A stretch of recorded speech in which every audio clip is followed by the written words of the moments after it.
표와 회복 캠페인 우리 같이 하겠습니다. 자, 시작. 주여 이제 회복하게 하소서. 예배를 회복하겠습니다. 기도를 회복하겠습니다. 사랑을 회복하겠습니다. 가정을 회복하겠습니다. 사명을 회복하겠습니다. 아멘. 우리 묵상 말씀 에베소서 1장 23절 말씀입니다. 우리 세 번 같이 읽겠습니다. 자, 시작. 교회는 그의 몸이니 만물 안에서 만물을 충만하게 하시는 이의 충만함이니라. 교회는 그의 몸이니 만물 안에서 만물을 충만하게 하시는 이의 충만함이니라. 교회는 그의 몸이니 만물 안에서 만물을 충만하게 하시는 이의 충만함이니라. 아멘. 오늘 하나님께서 우리에게 주시는 말씀은 잠언 20장 16절에서 30절까지 말씀입니다. 자, 오늘 본문을 통해서 더불어 사는 지혜라는 제목으로 말씀의 은혜를 같이 나누겠습니다. 여러분, 이솝우화 중에 세 마리의 소 이야기가 있습니다. 얼룩소, 검은 소, 붉은 소 세 마리가 항상 이렇게 사이좋게 어울려서 잘 지냈습니다. 근데 그 옆에는 이 소들을 잡아먹고 싶어하는 사자가 있습니다. 그래서 호시탐탐 기회를 노리는데 공격을 하려고 해도 이 세 마리가 항상 똘똘 뭉쳐있고, 또 공격을 당해도 다른 소들이 항상 달려와서 같이 도와주기 때문에 사자가 어떻게 할 수가 없습니다. 자, 그런데 어느 날 풀밭에 얼룩소가 따로 혼자서 있는데 사자가 살짝 다가와서 은근한 목소리를 귀에다가 이렇게 얘기했습니다. 세 마리 소 중에서 가장 힘센 것은 붉은 소라고 자기가 그러던데 그것이 사실이냐? 이렇게 얘기했어요. 그러니까 이 말을 들은 얼룩소는 기분이 좋지 않았습니다. 지금까지 우리 셋이 같이 했는데 지금 붉은 소가 혼자서 자기가 가장 세다고 그러고 했다고 하니까 기분이 나빠졌어요. 자, 이번에는 사자가요, 얼룩소에게 거짓말을 한 다음에는 붉은 소와 검은 소에게 가서도 같은 식으로 또 얘기를 했습니다.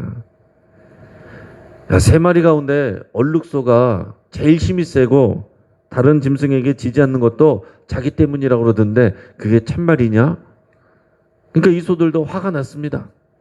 그러다가 이 소들끼리 이제 싸움이 났어요. 그래서 붉은 소하고 검은 소하고 막 싸움이 나서 뿔이 빠지도록 그렇게 싸우고 검은 소는 말렸는데 결국에는 셋이서 싸워가지고서 서로 얼굴을 보지 않고 따로따로 지냈습니다. 그 다음에 어떻게 됐겠습니까? 사자는 편안하게 한 마리씩 다 잡아먹었다라는 얘기입니다. 여러분, 무슨 일이든지 우리가 같이 연합해야 되고 서로 도와야 된다. 그래야 우리가 같이 산다. 라는 이제 그런 교훈을 담은 내용이죠. 어디에서든지 제 생각대로 혼자 처리하는 사람을 흔히 독불장군이라고 표현합니다. 이 말은 본래의 뜻이 바뀐 경우에요.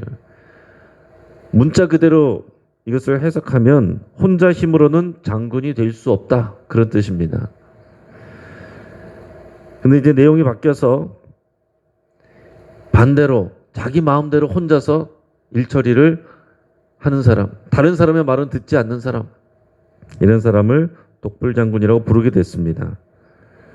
자, 주위 협력해야 될 동료도 있어야 되고 따르는 충신도 있어야 장군이 되는 것이지, 따르는 사람도 없고 거느리는 사람도 없이 혼자서 장군이 될 수 없다라는 것을 독불장군처럼 행동하는 사람은 원래 말 그대로를 마음에 새게 됩니다. 세상살이가 그런 것처럼 하나님의 공동체도 마찬가지입니다. 하나님은 하나님 나라 백성을 부르셨어요. 하나님 나라 백성과 언약을 맺으셨습니다. 예수님은 교회를 부르셨고 교회와 언약을 맺으셨습니다. 거듭 말하지만 신앙생활은 절대로 혼자 하는 것이 아닙니다. 하나님은 우리를 개인적으로 구원하시지만 교회로 부르신 거예요.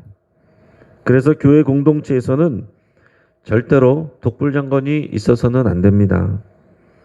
오늘 본문 말씀의 18절, 19절 우리 같이 읽겠습니다. 자, 시작. 경영은 의논함으로 성취하나니 지략을 베풀고 전쟁할지니라. 두루다니며 한담하는 자는 남의 비밀을 누설하나니 입술을 벌린 자를 사귀지 말지니라. 아멘.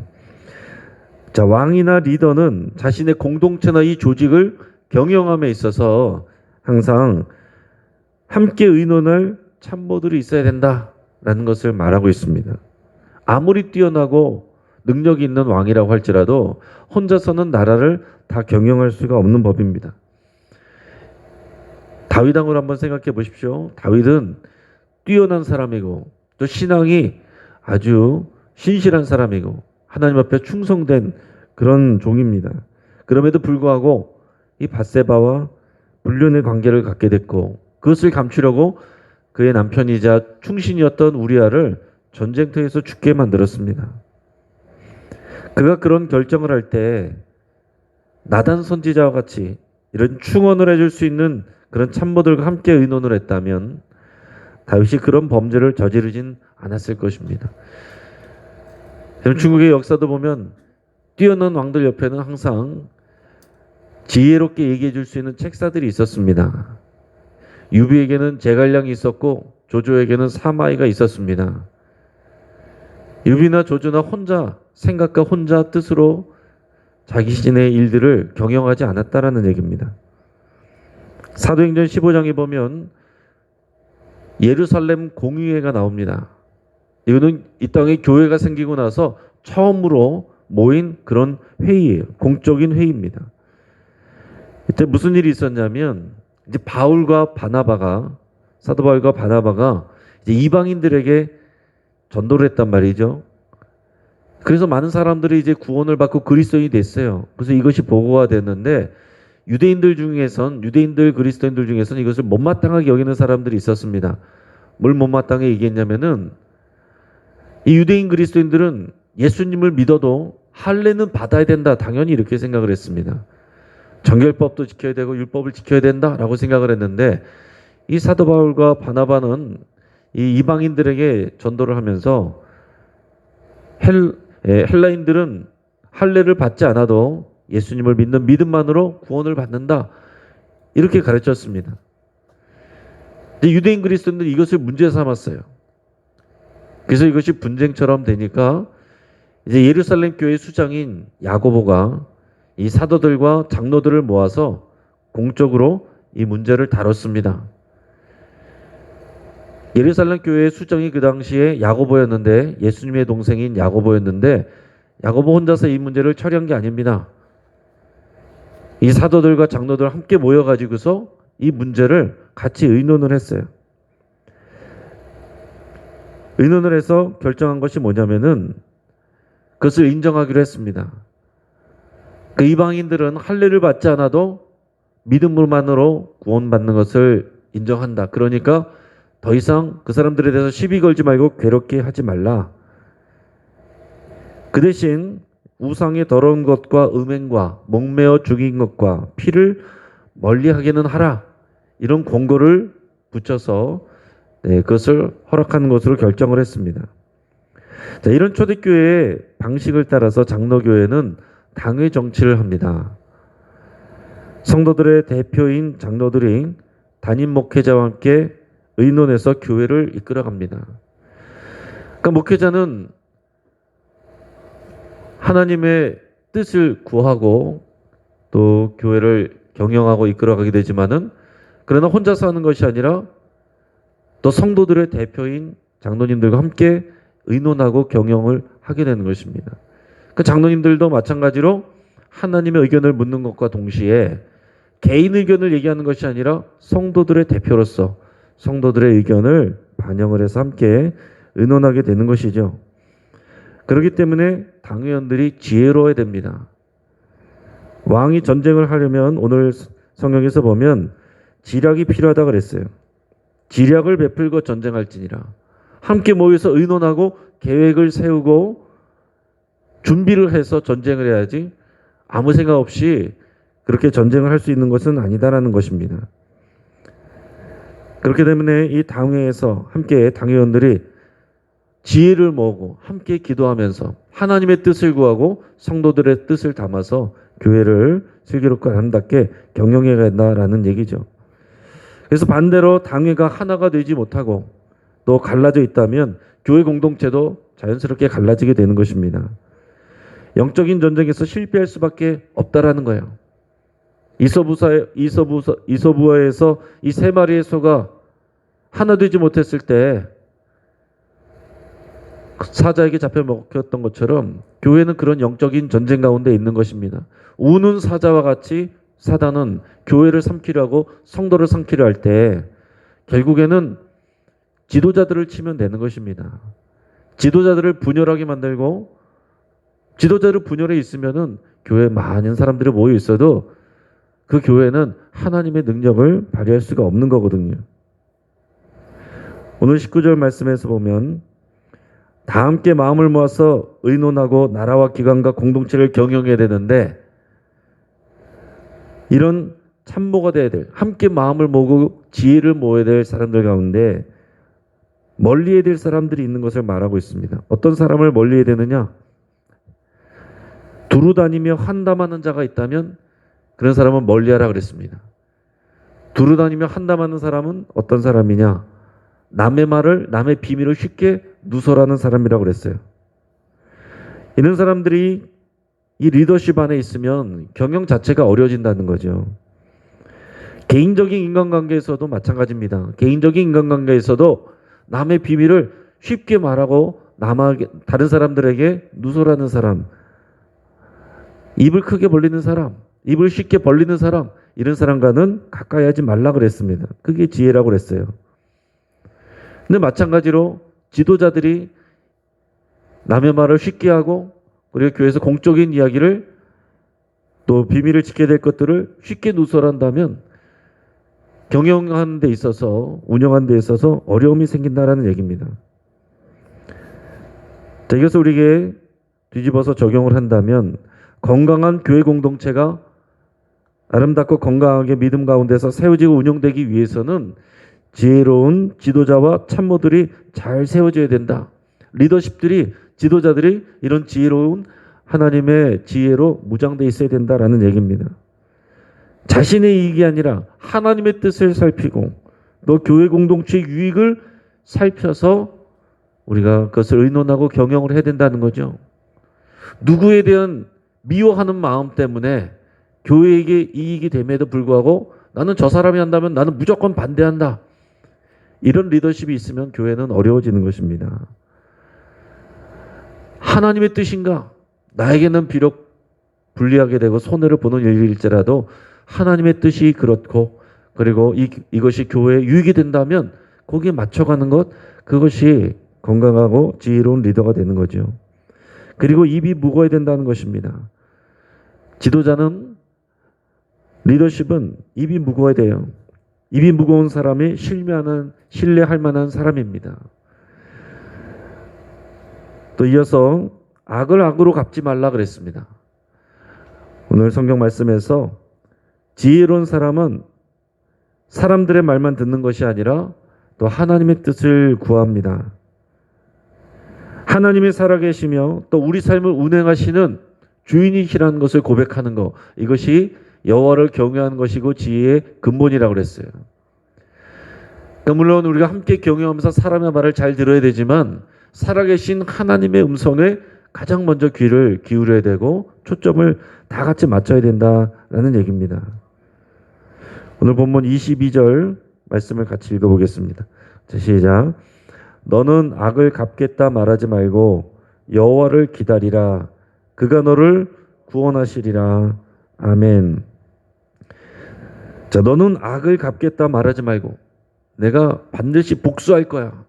이렇게 생각하면은 앞에서 이소부에 나온 소들처럼 서로 싸우게 되고 흩어지게 되고 그러면은 사자에게 잡혀 먹는 것입니다. 너는 악을 갚겠다 하지 말고 여호와를 기다려라. 하나님께서 구원하시는 것을 기다리라. 하나님께 맡기라 라는 그런 얘기입니다. 요셉이 형들에게 개인적인 복수를 했다고 생각해 보십시오. 또 총리가 된 다음에 보디발 장군과 그의 아내에게 안갚음을 했다고 생각을 해보세요. 하나님의 역사가 그를 통해서 일어나지 않습니다. 다윗이 기회가 있었지만은 자신을 죽이려고 했던 악한 왕 사울 왕을 자신의 손으로 처리하지 않았습니다. 왜냐하면 하나님이 주인이시고 저 사람이 나에게 해악을 끼치는 악한 왕이지만 그럼에도 불구하고 저 사람도 하나님이 기름 부어 세운 왕이기 때문에 내 손으로 내가 저 사람을 처리하지 않는다라는 거예요. 하나님 손에 맡긴다는 거죠.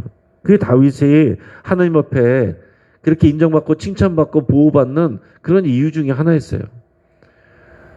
정말 그런 개인적인 상황 가운데 안갚음을 하고 싶고 복수하고 싶은 그런 상황 가운데 자신이 악을 갚지 않고 하나님의 손에 맡긴 거, 이것이 믿음입니다. 이것이 지혜예요. 나에게 해를 끼치거나 상처를 준 사람 똑같이 내가 대하고 복수하겠다. 미련한 일입니다.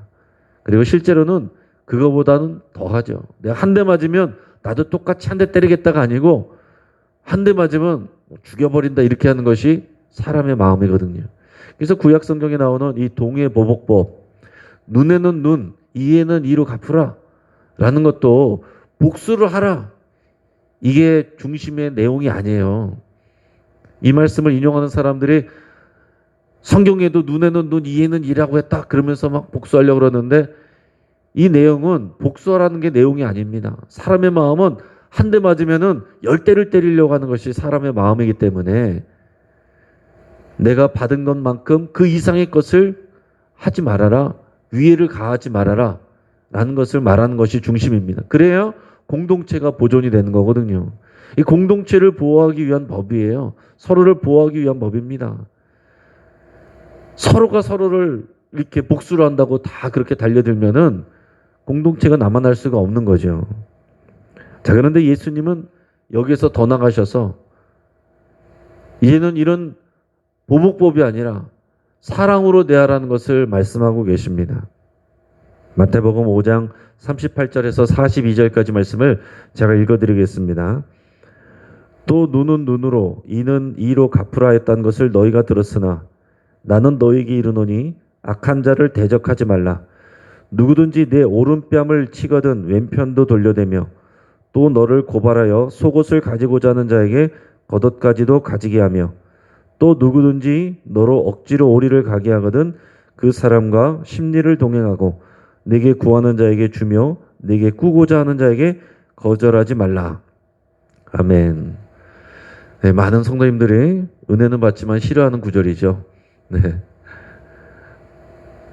은혜는 받지만은 이렇게는 못 산다 이런 생각을 갖는 구절입니다. 어떻게 오른뺨을 치면 왼편을 돌려댈 수가 있느냐? 어떤 사람은 뺨을 맞았는데 더 때려놓고서는 나는 왼뺨을 맞았기 때문에 괜찮다 이런 사람도 있다고 그랬어요. 이거는 오른뺨이냐 왼뺨이냐 이런 문제가 아니잖아요. 이것은 율법의 이 동해보복법, 너희가 보복을 할 수 있다라고 배웠다. 한 대 맞았으면 한 대 때리는 것, 그것까지는 괜찮다고 배웠다. 문제는 없지만 그러나 하나님의 백성으로서 내가 너에게 새롭게 주는 법은 사랑의 법을 지켜라. 마땅한 것을 지키는 것, 그 이상의 것을 하라는 거예요. 그리고 악을 당했을 때 악을 악으로 갚지 말라는 것입니다. 내가 맞았다고 해서 내가 그럼 그만큼은 내가 똑같이 때리겠다가 아니고 차라리 다른 편을 돌려대서 그냥 맞아라. 그 얘기를 하는 것입니다. 저항하지 말라. 예수님이 십자가에 달리실 때 저항하지 않았습니다.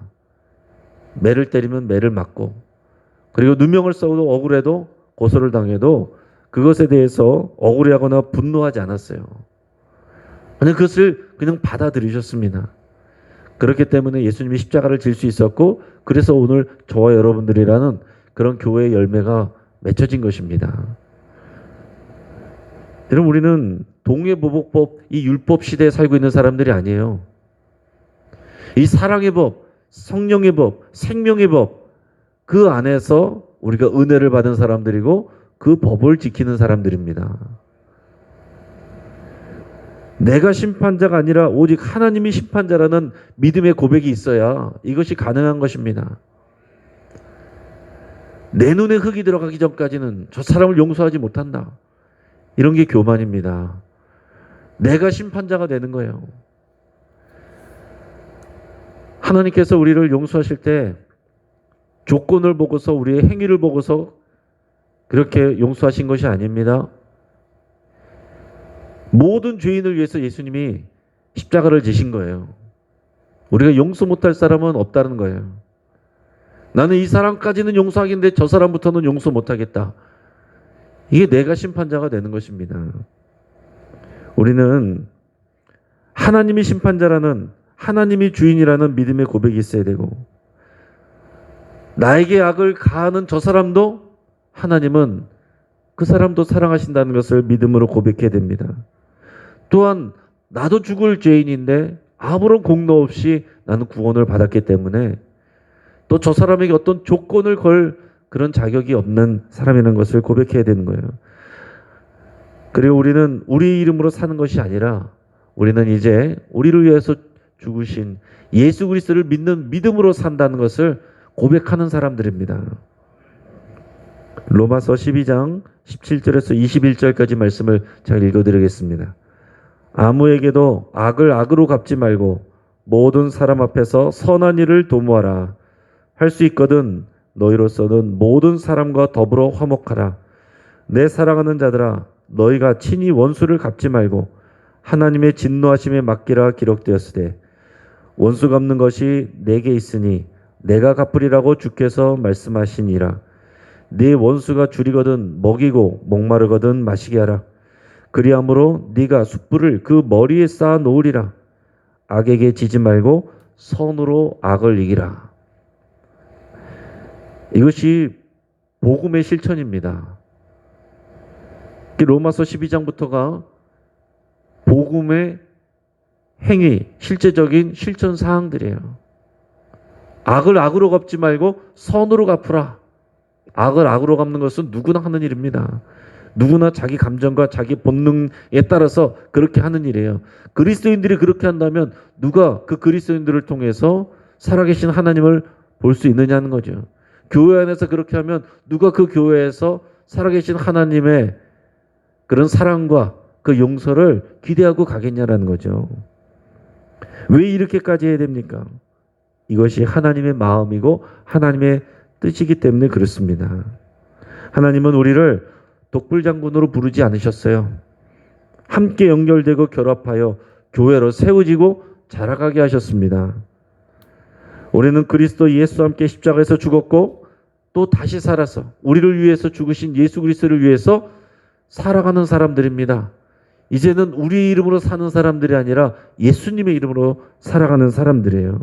우리 옛사람은 죽었고 우리는 이전 것은 지나갔다고 고백하는 사람들입니다. 우리는 그리스도 안에서 새로운 피조물들이에요. 예수 믿기 전하고 달라져야 됩니다. 예수 믿은 후에 우리의 말이 달라지고 행동이 달라지고 눈빛이 달라지고 얼굴 표정이 달라져야 되는 거예요. 어제보다 오늘이 더 달라지고 오늘보다 내일이 더 좋아져야 되는 사람들이에요. 머리로 아는 복음이 아니라 우리 삶에서 실천되는, 삶에서 사라지는 복음이 중요한 것입니다. 그것이 지혜입니다. 이 복음을 살아내는 지혜로운 저와 여러분 되시기를 주의 이름으로 축복합니다.